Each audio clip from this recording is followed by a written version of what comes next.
a wounded marshal with an arrow in his back. She found him before the bounty hunters arrived at dawn. He had fallen there hours earlier, sliding down loose dirt and rocks after his strength gave out.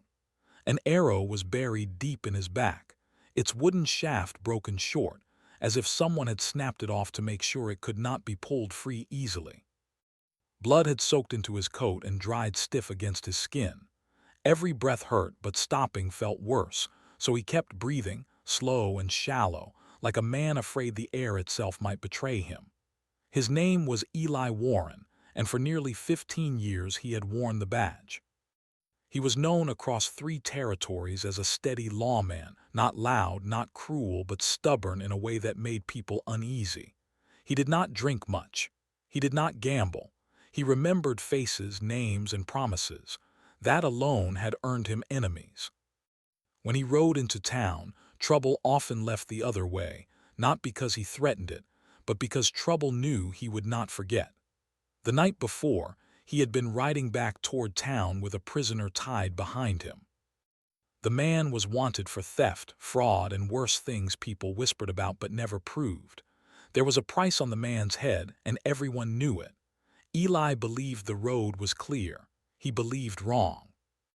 Somewhere near the bend where cottonwood trees crowded the trail, the world exploded into noise and movement.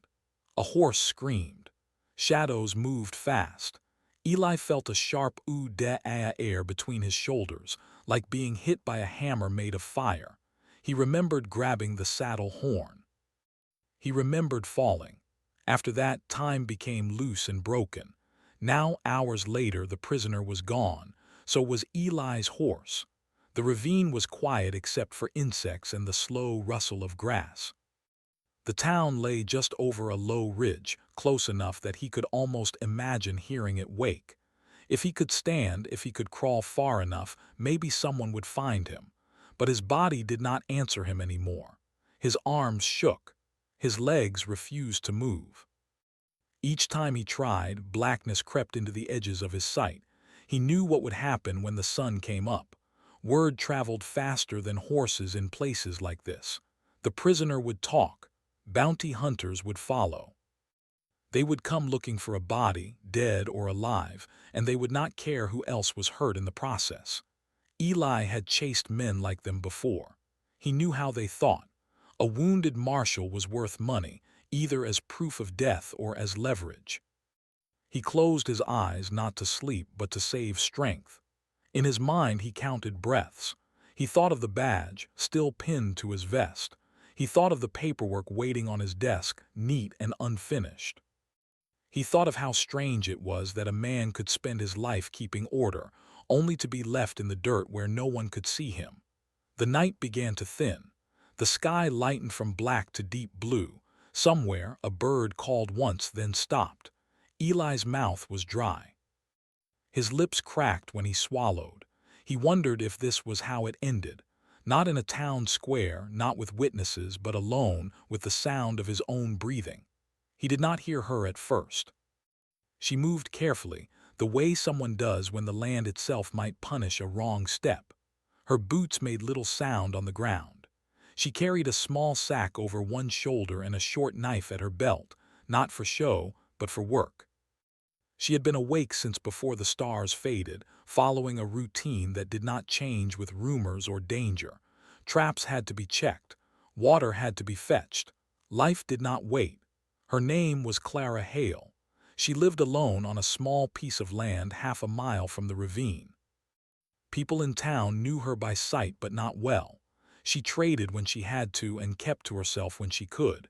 It was easier that way. The land had taught her that quiet survived longer than noise. She noticed the broken grass first, then the marks in the dirt.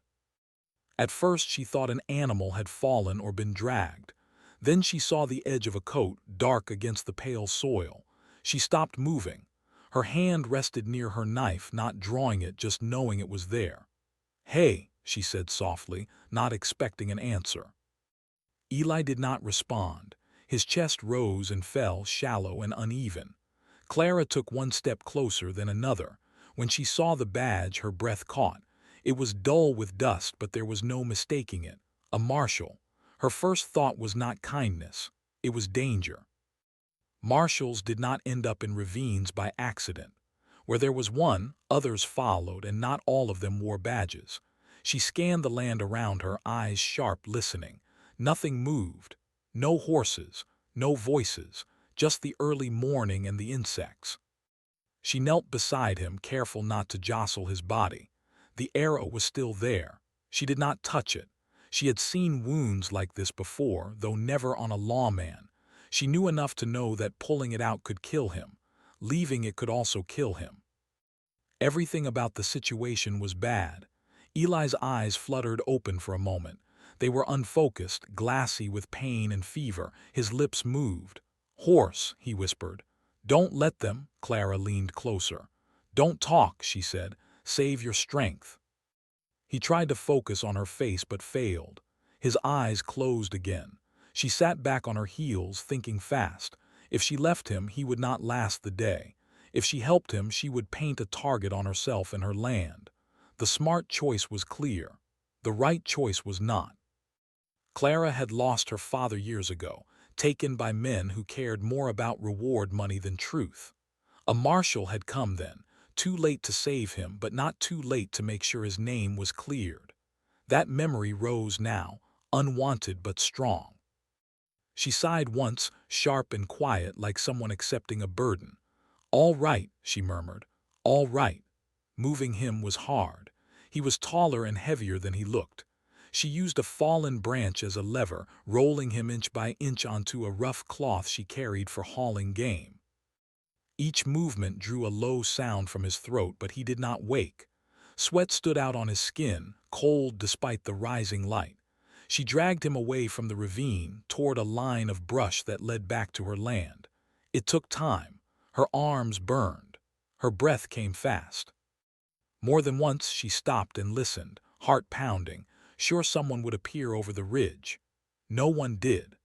By the time the sun finally broke the horizon, Eli Warren was hidden in a small, low building behind Clara's cabin, a place she used for storing tools and drying herbs. It was not comfortable, but it was out of sight. She laid him on a narrow cot and cut away the back of his coat, careful around the arrow. The wound was bad, but not hopeless. Not yet. She cleaned what she could without removing the arrow. She gave him water, a few drops at a time. He stirred, murmured nonsense, then fell still again. Outside, the world woke fully. Smoke rose from chimneys in town. Somewhere, a horse whinnied. Clara stood in the doorway of the shed and looked toward the road, knowing that before long, men would come asking questions. The marshal was alive. Barely. And by choosing to help him, she had stepped into a story that would not let her walk away. The sun climbed higher, and with it came the sound of distant hooves. Clara did not sleep that morning. After she settled the marshal on the narrow cot, she stepped outside and closed the shed door carefully, making sure it did not creak. The sun was already climbing, and with it came the normal sounds of the land waking up. Birds moved through the trees. The wind shifted the tall grass. Everything looked peaceful, but her mind was not. She washed her hands at the pump and stood there longer than needed, letting the cold water run. Her thoughts kept circling back to the man lying behind her shed. A marshal was not an easy person to hide. He carried trouble the way other men carried shadows. Trouble followed him whether he wanted it to or not. She forced herself to move. Fear could wait. Work could not. She fed the chickens, checked the fence line near the creek, and brought in wood. Anyone watching from a distance would have seen nothing strange. That was important. In places like this, being ordinary was a kind of shield. Inside the shed, Eli drifted in and out of awareness. Heat rolled through him in waves. Sometimes he thought he was riding. Sometimes he thought he was back in his childhood home, listening to his mother hum while she worked. Each time he opened his eyes, the room looked different, like pieces of several places mixed together. He smelled herbs and clean water. He heard footsteps that were not hurried. Clara came in with a small bowl and a cloth. She spoke softly, even though he was not fully awake. "I'm going to clean the wound again," she said. Don't try to move." He made a weak sound, not quite a word. His body tensed when she touched near the arrow, but she worked slowly, carefully. She had learned long ago that rushing caused more harm than help. She cleaned around the wound and checked his breathing. It was uneven, but steady enough. "You're lucky," she said, more to herself than to him. If that arrow was a little higher, she did not finish the thought. Luck was a fragile thing. When she stepped outside again, she saw dust rising on the road. Her heart tightened. She counted the riders as they came closer. 3 men, moving at an easy pace like they owned the morning. They wore plain clothes, but their posture told her what they were. Men who made a living chasing other men did not need uniforms. Clara straightened her shoulders and walked toward the fence. She did not wave. She did not hide, she waited. The riders stopped a short distance away. One of them tipped his hat, not in kindness but in habit. "Morning," he said. "Morning," Clara replied. "We're looking for a man," he went on. "Law type, rode through here last night." Clara leaned against the fence, calm on the outside, counting her breaths on the inside. "A lot of people ride through," she said. "Most don't stop." The man smiled, thin and slow. "This one didn't make it far." Another rider spoke up. "Horse was found loose near the bend." "No rider," Clara shrugged. "Horses get loose." They studied her face, searching for cracks. She had learned long ago how to keep her thoughts from showing. Silence helped. Letting others talk helped more. "We'll take a look around," the first man said. "You're standing on my land," Clara said evenly. That made them pause. Land meant something, even to men like these. The pause was small, but it mattered. "We won't be long," he said. Clara nodded once and stepped aside as if she had nothing to hide. Inside, her chest felt tight enough to break. They walked their horses slowly along the fence line, eyes scanning the ground. Clara followed at a distance, far enough to look natural, close enough to hear. Every broken branch, every mark in the dirt felt like a shout. Inside the shed, Eli stirred. Somewhere in his fog he sensed danger. His fingers twitched. He tried to sit up and failed. Pain cut through him, sharp and bright. He gasped, then forced himself to stay still. He remembered her face, calm and steady. He trusted that calm more than his own strength. Outside, one of the men dismounted and crouched near the edge of the brush. "Tracks," he said. Clara stopped breathing. The man studied the ground, then shook his head. "Old," he added, "could be anything." They moved on. After a long, heavy stretch of time, the riders turned back toward the road. The first man looked at Clara again. "If you see anything," he said, "you let us know." Clara met his eyes. "If I see anything," she said. They rode off, dust rising behind them. Clara did not move until the sound of hooves faded. Only then did she let herself sit down on the ground, her legs suddenly weak. She stayed there for a while, listening. When she was sure they were gone, she stood and went back to the shed. Eli's eyes were open this time. Clearer than before, he looked at her, really looked, and understanding settled between them. "They came," he said hoarsely. "Yes," she replied. "You shouldn't help me," he said. "It was not a warning, it was a fact." She gave a small, tired smile. "That thought crossed my mind." He closed his eyes briefly. "They won't stop." "I know." Silence filled the space, not awkward, just heavy.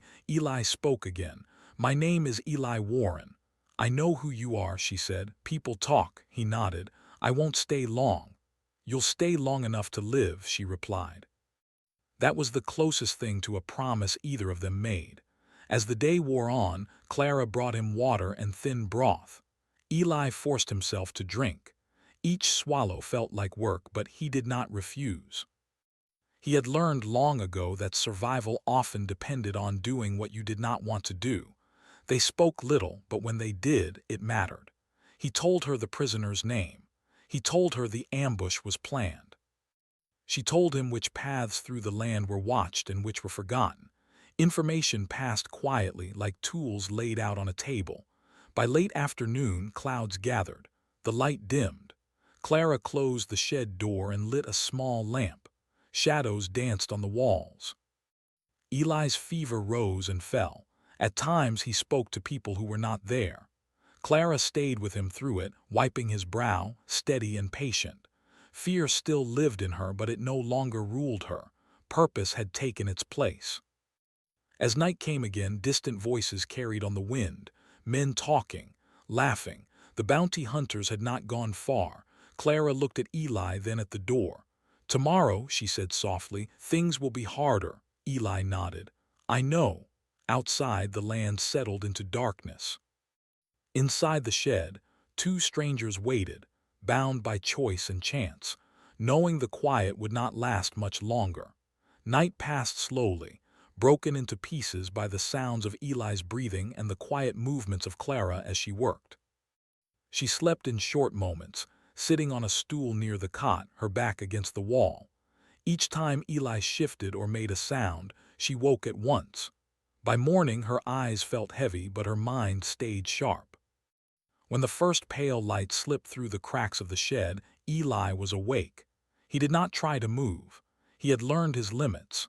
Pain still lived in his back, deep and steady, but it no longer felt like it was spreading. That alone felt like a small victory. "You're still here," he said softly. "So are you," Clara replied. She handed him a cup with water, small sips. Clara stepped outside to start the day as she always did. Routine was protection. She swept the porch, fed the animals, and hung a cloth on the line, even though it did not need drying. Anyone watching would see a woman doing ordinary things. That was exactly what she wanted. In the distance, she spotted riders near the edge of town, not close yet, but close enough to matter. She kept her movements slow and calm.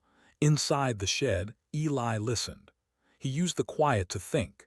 He replayed the ambush in his mind, looking for details he might have missed. The way the prisoner had asked questions earlier that day, the sudden silence before the attack. He had trusted the wrong moment. That mistake had almost cost him everything. He reached weakly for his badge. It was still there. That gave him comfort. A man could lose a lot, but some things mattered more than others.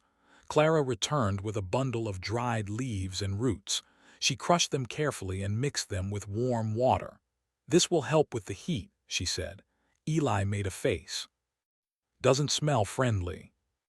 Around midday, a single rider approached the fence. This one wore a town deputy's coat. Clara recognized him. His name was Henry Cole. He was young and still believed rules could fix most things. "Afternoon, Clara," he called. "Afternoon," she answered. "You hear anything strange?" he asked. "Strange how?" Then she said, "You look tired." Back in the shed, Eli asked, "Who was that?" "If they search again, this place won't hold." Shadows stretched long across the ground. That was when Clara led him out, slow step by slow step, toward a narrow path hidden by tall grass and low trees. She supported his weight without complaint. Every movement cost him effort, but he did not stop. They reached a small hollow, well hidden and dry. Clara had used it before during storms. She helped him settle there and covered him with branches and cloth. "If anyone comes," she said, "stay still." That was the hardest part. Leaving him, even for a short time, felt wrong, but two people moving together would leave signs. One was safer. That night the bounty hunters returned. This time they did not bother with greetings. They searched closer, voices sharp with impatience. Clara answered questions carefully, never more than needed. She let them look around the cabin. They found nothing. One man stared at her longer than the others. "You're calm," he said. "I live alone," she replied. "You learn to be. Because you stayed alive." His strength returned slowly like a cautious guest. Clara watched him closely. "Another day," she said, "then we decide." Choices waited ahead, sharp and demanding. But for now, they shared the silence, holding on to the simple fact that he was still alive, and she was not alone in her fight anymore. The fourth day began with a heavy stillness in the air. Clouds covered the sky, low and slow, as if the land itself was holding its breath. Clara woke before dawn, as she always did, but this morning felt different. The quiet did not feel peaceful. It felt watchful. She moved carefully, packing food and water into a small cloth bundle. When she reached the hollow, Eli was already awake. He sat with his back against a tree, his face pale but focused. He looked stronger than the day before, but not strong enough to pretend he was safe. "They'll push harder today," he said. Clara nodded. "They're running out of patience." He shifted slowly. "So are we." They both knew what that meant. Hiding had bought them time, but not freedom. The men searching for him were not the kind who gave up easily. Each failed search made them more certain he was close. Clara handed him food. "Eat," she said. "You'll need it." He did not argue. He had learned that listening to her kept him alive. As the morning grew brighter, sounds carried farther. A shout from the road. Hooves moving fast. Clara crouched and listened, her eyes scanning through the trees. "They're splitting up," she said quietly, "covering more ground." Eli closed his eyes for a moment, thinking, "If they find signs of you coming here—" "They won't," she said. "I was careful." "I know," he replied. "You always are." That simple trust settled between them, steady and strong. Clara helped him to his feet. "We can't stay here," she said. "There's another place." They moved slowly through a narrow path that twisted through rocks and brush. Clara chose each step with care, stepping where the ground was hard, where marks would fade quickly. Eli followed, focusing on her boots, matching his steps to hers. By midday, they reached a small abandoned line cabin, barely standing, hidden deep among trees. Clara pushed the door open carefully. Dust floated in the air, but the place was dry and quiet. "This was my father's," she said softly. "No one comes here anymore." Eli looked around. "It's enough." She helped him lie down and covered the window with cloth. The light inside dimmed. Safe for now. Hours passed slowly. Outside, voices drifted through the trees. Once, boots came close enough that Clara could hear the scrape of leather on stone. She held her breath, her hand resting against the wall, ready but hoping she would not need to act.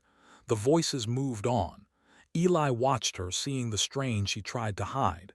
"You shouldn't have to do this," he said. She looked at him. "Neither should you," he smiled faintly. "Fair enough."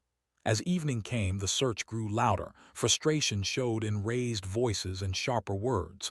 Clara knew what that meant. Desperate men made careless choices. Eli sat up slowly. "They're not just looking for me anymore," he said. "They're testing you." She did not deny it. "They think fear will make me talk." "And will it?" She met his eyes. "Fear already tried." That night the knock came. It was firm but not loud. A knock meant choice. Clara took a breath and opened the door a crack. The same man who had spoken to her before stood outside, his face unreadable. "We know he's alive," he said. "We know someone helped him." Clara said nothing. "You don't owe him," the man continued. "But you owe yourself." She held his gaze. "You've said your piece." He leaned closer. "By morning we won't be asking." She closed the door. Inside, Eli had heard everything. "You should leave me," he said quietly. She turned sharply. "No. They'll hurt you to get to me," he said. "I won't allow that." "You don't get to decide that," she replied. Her voice shook, but she did not stop. "I made my choice." Silence filled the cabin. Then Eli spoke again, slower this time. "Then I'll make mine." Before she could stop him, he stood, bracing himself against the wall.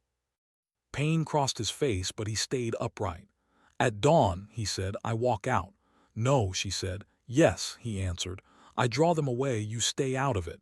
She stared at him, anger and fear mixing in her chest. "You won't make it far." "I don't have to," he said.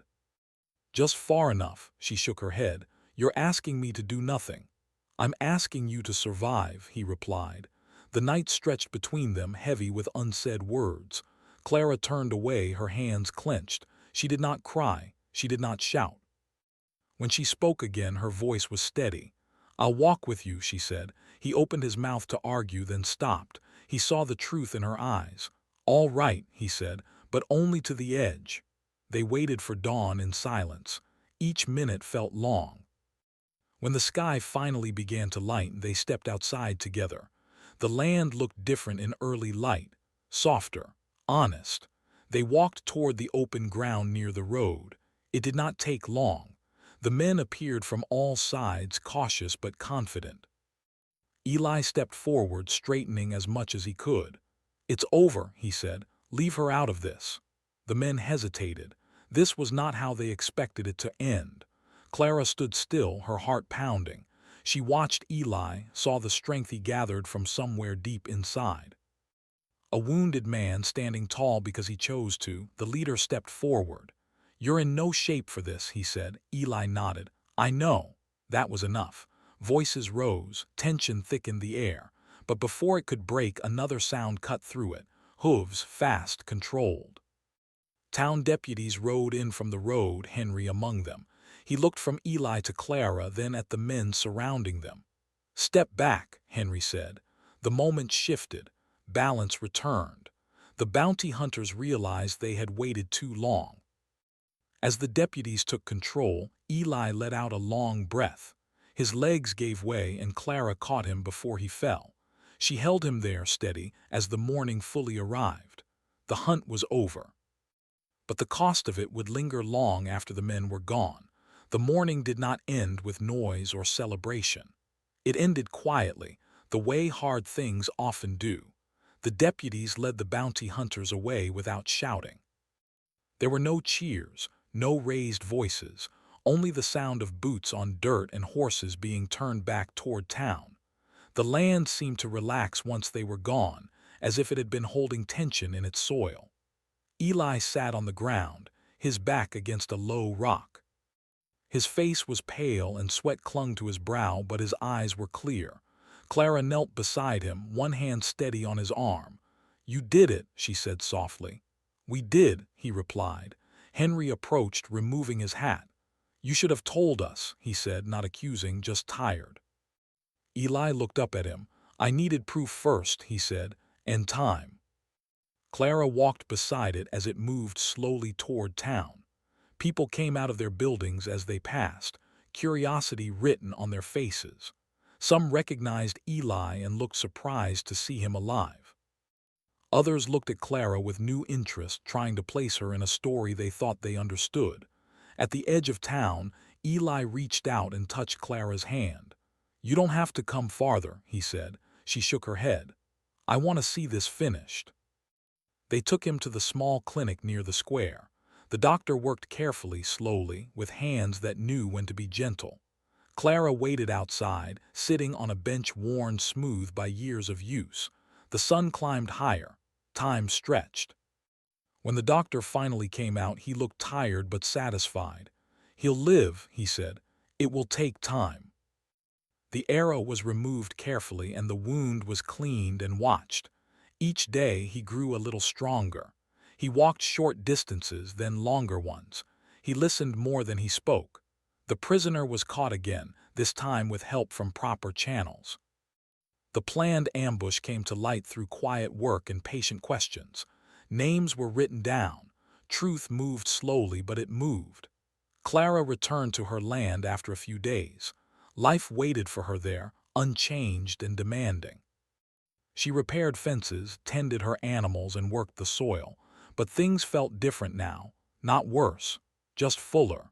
Eli visited when he could walk the distance. At first he came with the excuse of thanks. Later he stopped making excuses. They sat on the porch in the evenings, watching the light fade. Sometimes they talked about the past. Sometimes they talked about nothing at all. "I won't be a marshal forever," Eli said one night. Clara nodded. "Nothing lasts forever. Around here." Clara did not correct them. She had learned that people believed what they needed to. Eli healed slowly, fully. When he could ride again, he did so carefully, not pushing himself.